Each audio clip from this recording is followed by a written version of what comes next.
All right, everybody, we welcome you in live here on a Saturday. College football has officially kicked off here on the day, and what we as Buckeye fans, we just have to sit back and wait. Ohio State, Minnesota coming up later on tonight. 7:30 the kickoff. Pregame coverage will begin right here on Dayton's radio home of Ohio State football, 1410 ESPN radio, and now, well, the return of Z93. How about that? It's been a huge week for all the Z93 fans, listeners, the station, of course, and there's going to be so many more announcements coming with Z93 that we're really excited about.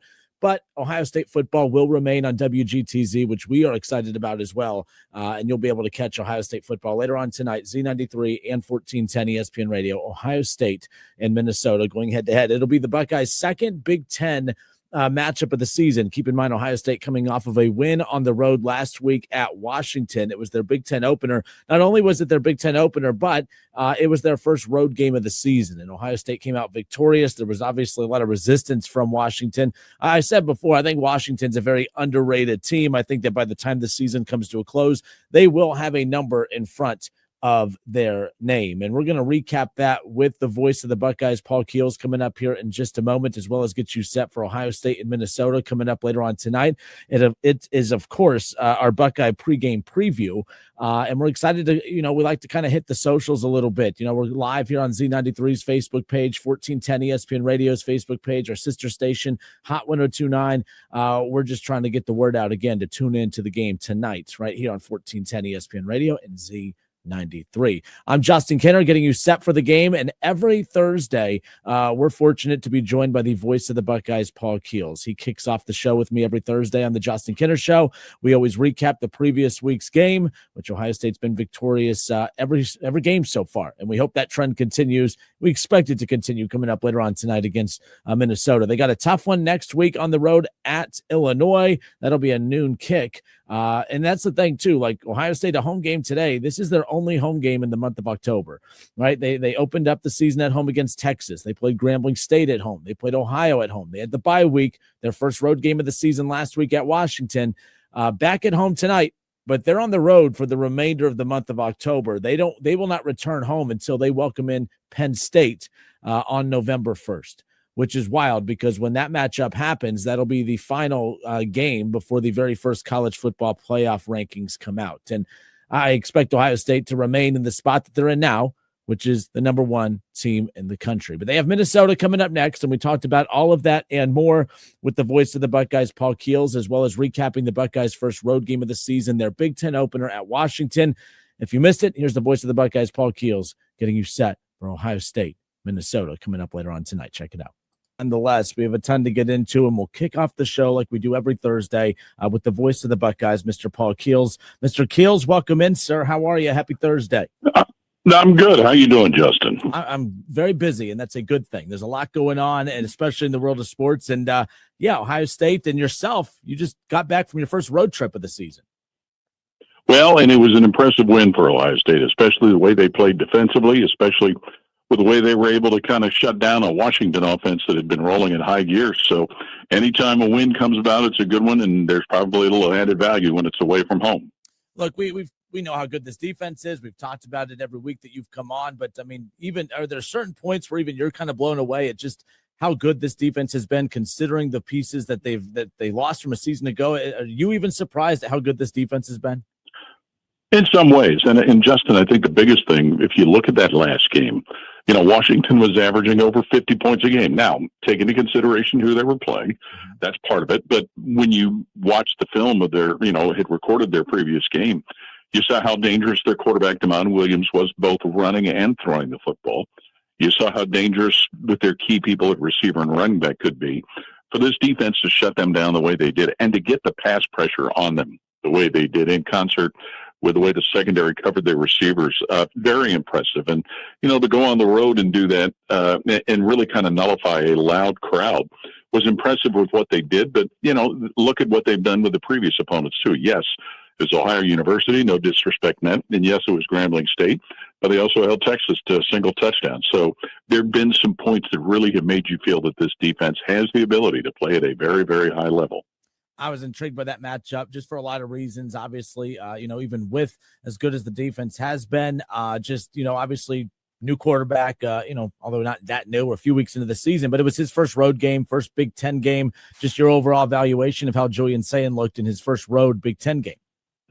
Well, like we've talked, he continues to look comfortable back there. Things didn't seem to rattle him when they didn't go well. And I think the fact that maybe the new thing we saw last Saturday that we hadn't seen in the previous 3 games, his ability to use his mobility to keep plays going. He had one crucial scramble where he got downfield, didn't get the first down, but he made a shorter field goal proposition for Ohio State. And just being able to see him move laterally, move around to keep plays open, to allow receivers to come open. With all of the other things that we've talked about, his quick release, his seeming accuracy, and getting the ball to the playmaker. So I think it was just another step in seeing a young man become more comfortable at a high-profile position.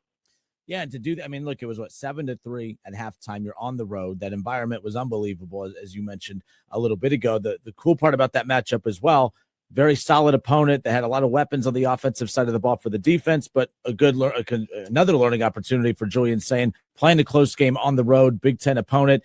That's something that he's going to see a lot of moving forward this year and next year as the Buckeyes quarterback, of course. Well, in the way Ryan Day and the other coaches and people have talked about, there was no panic on that sideline when things weren't going well, when it was a tight score, like you said, when they had the fumble on the punt return, which looked like it was going to be a very good return.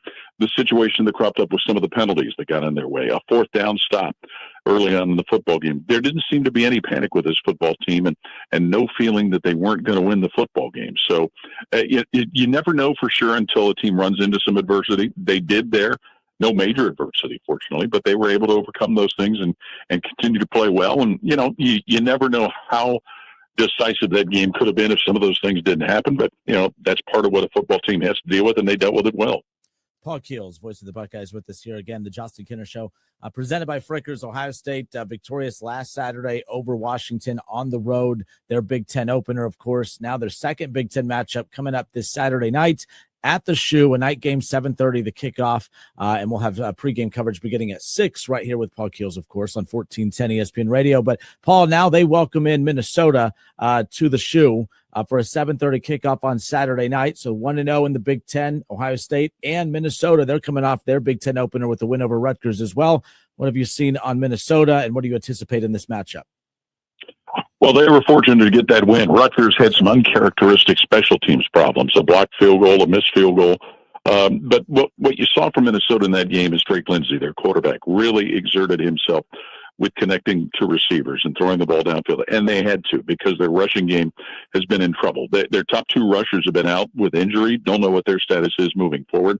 I believe they rushed for under 40 yards in that football game. But a quarterback who's shown the ability to get the ball all around to tight ends, to receivers, and to running backs as well. Defensively, they've got one of the most intriguing players, a safety by the name of Coy Parrish, who also returns kicks for him and at times is used as a gadget wide receiver. He's a guy that was a freshman All-American last year and exploded onto the scene with the way he played. So it's a team that's very physical, comes in playing hard. You never really know for sure about a team like that, especially given the fact that they've got some injuries at running back position. But it's a football team that's coming off a win, and that makes them dangerous. Yeah, again, Ohio State back at home coming up on Saturday, and then on the road for 3 of the next 4 weeks, of course, at Illinois, at Wisconsin, the big one with Penn State on November 1st, and then at Purdue. Got a lot of home games early, which we're used to, of course, but this is an interesting little chunk right here, 3 of the next 4 on the road. Yeah, and the only home game of the month of October. So, it's certainly going to be a challenge when you look at what they've had to do on the road. There's a stat out there, Justin. I don't know that I have it exact, but this will be the 3rd time that Ryan Day's had an Ohio State team that's had to play 3 or 4 on the road in the conference, and I believe they've been unbeaten in all of those stretches in the previous year. So, they know what it takes, and this last week was a perfect example of how to take care of their business physically, mentally, all of that, to go away from home and be able to play. The good thing for Ohio State, and it was true in Seattle last week, there's always a noticeable representation of Buckeye fans in attendance. You certainly believe that that's going to be the case both at Illinois and Wisconsin when that happens. But there's no question they're looking at taking advantage of being able to play at home. Learned a new term this past Saturday. We don't get that around here. Sailgating, not tailgating, but sailgating. Did you and Skip get a chance to sailgate before the game this past Saturday? No, we did not. But I got to tell you, and having been at that stadium before and having seen it, it certainly was a beautiful sight to see again. The open end of the Washington Stadium opens up to Lake Washington, where people come up on boats and park them there and sailgate rather than tailgate. It is just one of the most scenic settings at a college football stadium that I've ever been at. I know there were some Ohio State fans that were able to take advantage of it, but and the good thing also, from what we were told by a lot of the locals, that was probably the last weekend they were going to have summer-like nice weather, because, as you know, it gets kind of rainy and overcast in Seattle for much of the fall, rolling into whatever winter they have. But sailgating was very much on point and very strong out there Saturday. All right, Paul Keels, voice of the Buckeyes. Just a couple big games in the Big Ten that we'll be keeping an eye on this weekend. Paul, Michigan back at it, noon kickoff. They welcome in Wisconsin. Michigan the favorite in that one, but they're looking to keep it rolling. 3-1, number 20 in the country. They got Wisconsin coming to town. Yeah, and Wisconsin and Luke Fickell need a big win. It's been a struggle for the Badgers and Coach Fickell, who's very highly thought of, as you can imagine, around here. And, you know, I think people still are not sure what to make out of Michigan. We know that Bryce Underwood is very talented. Certainly their top two running backs are very talented. Defensively, they still have some, not all of the key pieces from last year. So this will be another significant test to see how well Michigan is retooled. But, boy, Wisconsin is badly, badly in need of a big win. We thought Ohio State was going to have a top 10 showdown with Illinois here, in just over a week, of course, but that's not going to be the case. But Illinois is still in the top 25. They're going to be on the road taking on Purdue. Illinois, a 9.5-point favorite. That's another noon kickoff coming up. But I thought Illinois did a pretty good job bouncing back after getting blown out by Indiana. The way that they bounced back and got a win over USC, I thought that was a very good, mentally tough showing from Illinois after that tough loss against Indiana. No question. And you know, the hind whipping they took at Indiana really surprised a lot of people. Not that they lost, but that they lost the way that they did. Now, they've had some injury that played a part into the Indiana game, and I don't know where that is going forward, but that was a nice recovery, you're right. And, you know, assuming they're able to take care of things against Purdue, that's still going to be a big game. You know, that'll be the first time that Ryan Day has ever coached against Illinois.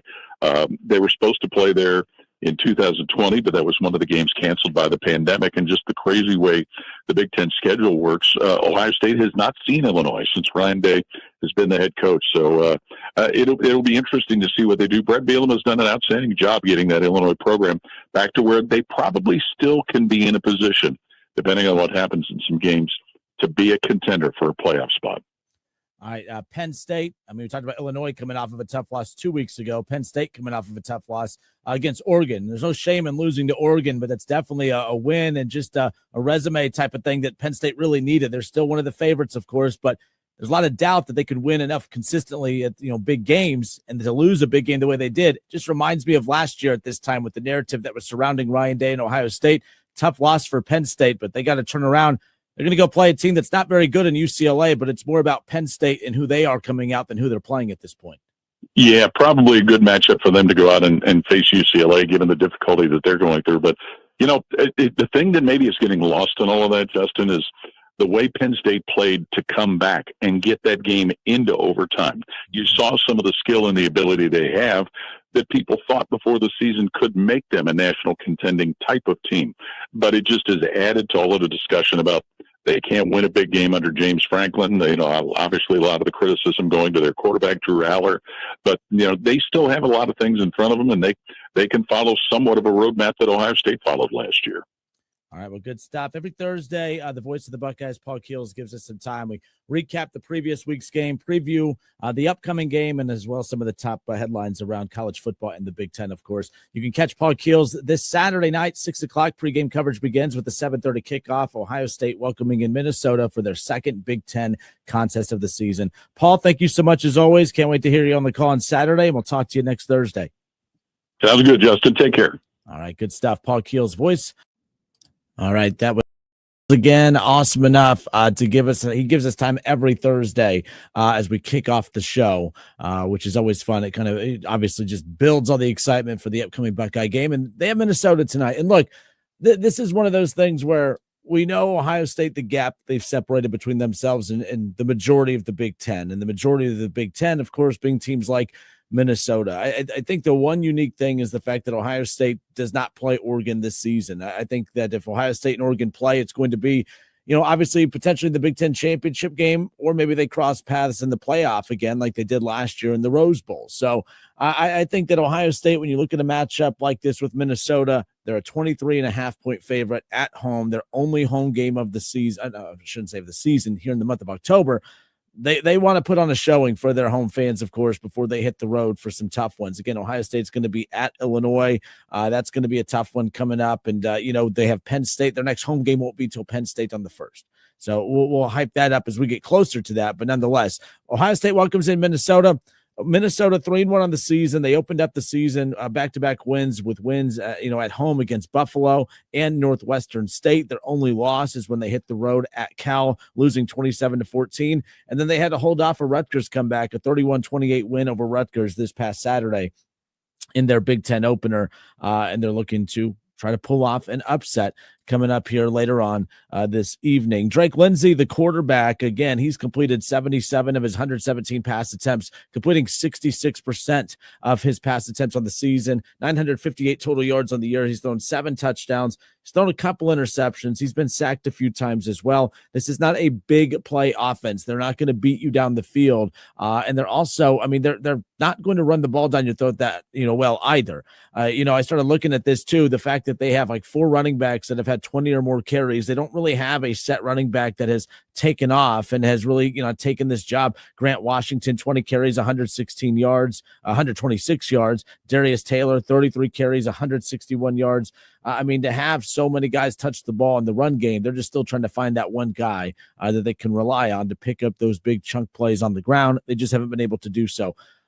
Look, I want to build this game up. I want to act like Ohio State's going to be challenged tonight. And if Ohio State is challenged, I think it's going to be more of an internal problem than it is any kind of resistance from Minnesota. But again, it's all about Ohio State going on to put on a show at night here tonight, their only home game in the month of October. We talked about it with Paul Keels. A lot of big games around the Big Ten and college football today. Obviously, a few games have kicked off already. Illinois and Purdue, that game in progress. The Bearcats, Cincinnati, Iowa State. How about Scott Satterfield and Cincinnati? I said at the beginning that I feel like Cincinnati's going to move on from Scott Satterfield after this season. And I think that, you look at what's happening in Wisconsin. You heard Paul Keels mention Luke Fickell. Luke Fickell in Wisconsin, they're at Michigan right now. That game's in progress as well.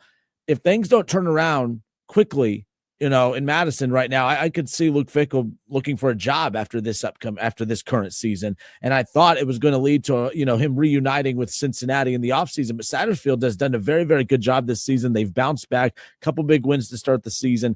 Again, losing by 3, they could have, taken advantage of that. They'd be 4-0 if they could have, kicked off the season with a win against Nebraska. They couldn't do it, but they have wins over Bowling Green, Northwestern State, and a big win last week, 37-24 over Kansas. And we'll see if they could pull off an upset here today against Iowa State to really get people's attention. But yeah, that's one of the big games I'll be keeping an eye on throughout the afternoon. We talked about some of the big ones in the Big Ten. Wisconsin at Michigan, that's in progress. Coming up at 3:30, Penn State, they're trying to rebound after that tough loss against Oregon last week. They're a 24.5-point favorite on the road at UCLA. UCLA, who's already fired their head coach this season, they're 0-4. We'll see what kind of mental toughness Penn State has coming out of the gate. Texas and Florida, an SEC showdown at 3:30. Texas still in the top 10. They're 3-1 on the year. Of course, their only loss being against the Buckeyes back in week 1. Alabama, Vanderbilt. That's a matchup that I grew up not hyping that. I didn't care about Alabama, Vanderbilt, but it's, number 16 Vanderbilt at number 10 Alabama. Vanderbilt recently upsetting Alabama in recent seasons. Looking to do it again. Alabama, the home team, 12.5-point favorite. According to our friends at ESPN Bet, that's a 3:30 kickoff on ABC.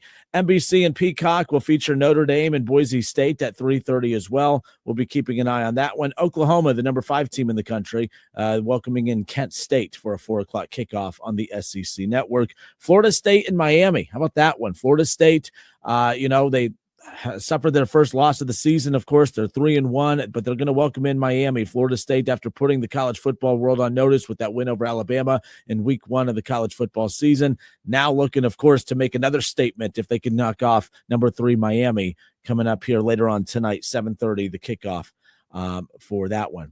All right, good stuff. I appreciate everyone tuning in. Not a long show here today, but like we said, we like to touch base with everybody each and every Saturday for our Buckeye pregame preview, getting you set for that day's Buckeye matchup, of course, as well as some of the other top matchups around the Big Ten. And we're excited, of course, with the debut with the return of Z93.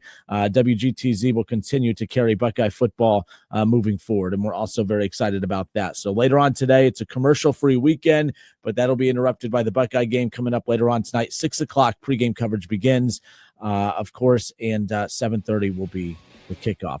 Thank you, everybody, for tuning in. Appreciate you. We'll do this again next week.